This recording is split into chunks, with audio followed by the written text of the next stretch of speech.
potato chips to running a marathon? No. You have to train for it. You have to get up and walk, and then run a mile, and then a 5K, half marathon. Then maybe you can get there after some training. It's the same thing with becoming uncomfortable. You have to practice.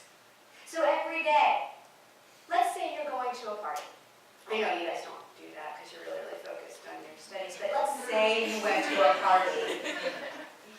You go, and there's this person there that you've wanted to talk to for 6 weeks, and you haven't gotten up the nerve to do it. Just walk over and say hello. Get uncomfortable.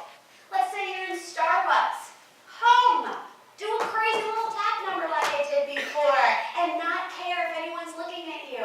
Get uncomfortable. Now I'm slightly insane, so I do things like jump out of airplanes, fly on the trapeze, swim with sharks, and I eat fire. So yeah, that's only the half of it. But you don't have to do those things, okay? As long as you're doing something that's uncomfortable for you.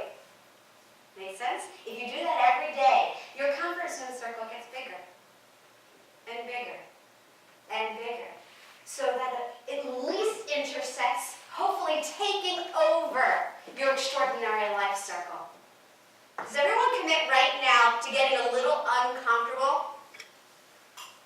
See, if you really were committed, you'd be jumping up, going, yeah! Does everyone commit right now to getting a little uncomfortable? Yeah! Yay! Awesome, that's great. Okay, well, let's talk a little bit more about that. I have another story. I want to tell you about the first time that I flew on the trapeze. I remember distinctly climbing the rickety ladder. And then I got to the top and I saw the instructor. She had long, beautiful, dark, curly hair and a mischievous glint in her eyes. She told me to step up onto the platform and hold onto the pole. So I did. And then she said, let go with your right hand, step over to the edge of the platform, and reach out for the bar. So I did.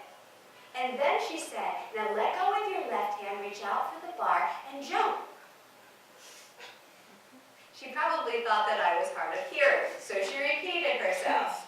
Let go of the pole, reach out for the bar, and jump. No. I was petrified. Literally, I could not move. And that's when she leaned in and whispered in my ear, honey, sometimes you have to let go in order to fly. So I did.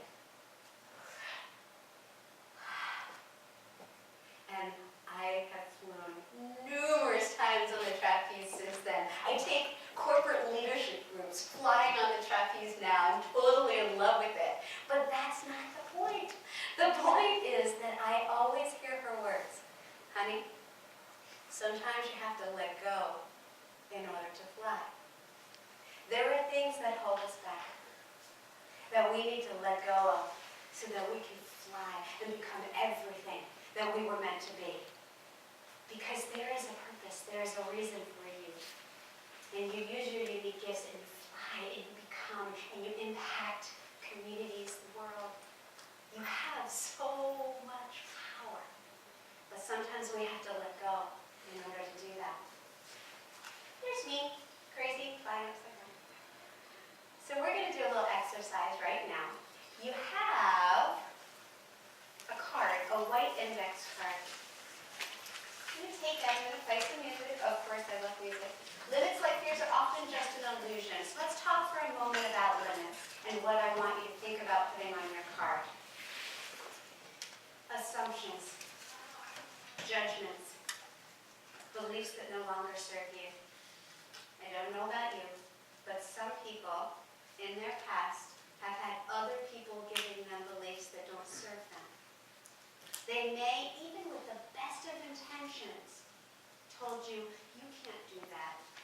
You're not going to be able to do that. That's not a good idea. That's not right for you. You know, that you should try something safer. Sometimes it's with the best of intentions. Sometimes it's, you're not good enough. That's not so much the best of intentions.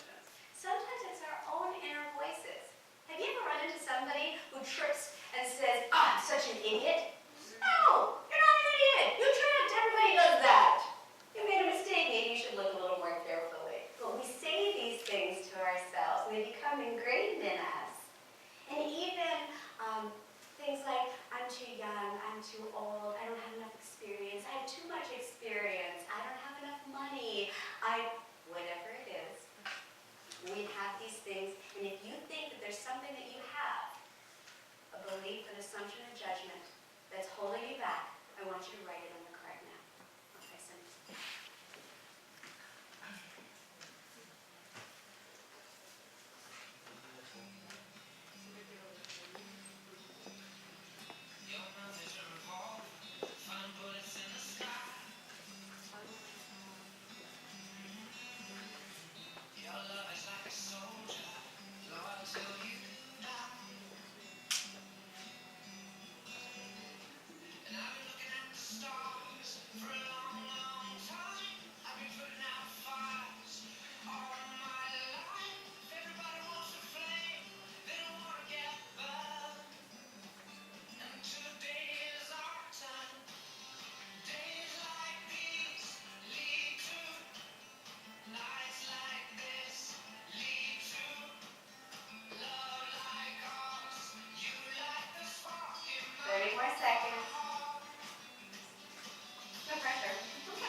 I really like that song, so I could just keep playing it, but we'll move on because I've got some other things to talk to you about. Now, we're going to come back to this at the end, so just save it for now. You also have in front of you a yellow sheet. So the top part, well, of course there are two yellow sheets because your agenda is also yellow. The one that says something like Find Your Fire, Mercy College, something like that, that's mine. At the top, you can take your notes of, I really want you to be action focused. I want you to think of something today that you will do differently because of something that you heard. I want you to focus on that. And so the top part is where you're going to take your notes. The bottom part, I'm going to ask you to tear off and get back to me, and this is what you'll get. You don't have to. If you want to, this is what you will get. I'll send you, I'm kind of tree happy, so I don't have a lot of stuff that I hand out to you in paper format. But I will email you a copy of the PowerPoint, a motivational video, some goal-setting worksheets, and then I'll also do a drawing, and somebody can win. I'll do two. One will be an autographed copy of one of my books, and the other one will be a individual success coaching session, and that'll be free for the person who wins that, and that's typically $250. So I just want to tell you about it now before we end, so that if you decide you want to get some of these bonuses, you can have that ready, okay? Now let's talk a little bit more about energy. I think that as a leader, it's really important for you to understand the energy that you have and what you're exuding, the confidence level, and how it impacts the people around you. So we're going to go back to the party scenario, okay? So let's think about, you come into a party, you're a little late, fashionably late, there's a ton of people there already, so you're looking around, who do I want to talk to?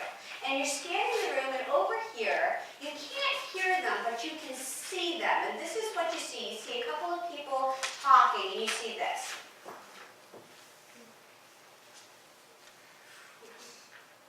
What energy is this person giving off? Yeah. Is this someone that you want to run right over and talk to? No. They repel you, don't they? So you're like, okay, let's scan the room a little bit more, and over here, you've got somebody who's very open, warm, smiling. This is someone, do you want to go toward that person? Yes. Right? So you have an energy that you exude that sometimes we don't even realize. And you don't know that you may be repelling people or you may be attracting people. with your energy. And we need to be very aware of that as leaders, because if you want to influence someone else's behavior, you need to begin by influencing your own behavior. And we do that. Is anyone familiar with Dr. Emoto's water crystal exercise? Have you guys learned about that yet? No? It's such cool research, so I'm going to share it with you. I'm really glad that you haven't heard about it yet. This gives me the opportunity. What Dr. Emoto did was he took water, pure water, and he froze it, and he examined it under a microscope. Okay, so this is what the water looked like under the microscope at first. And then he got a little creative.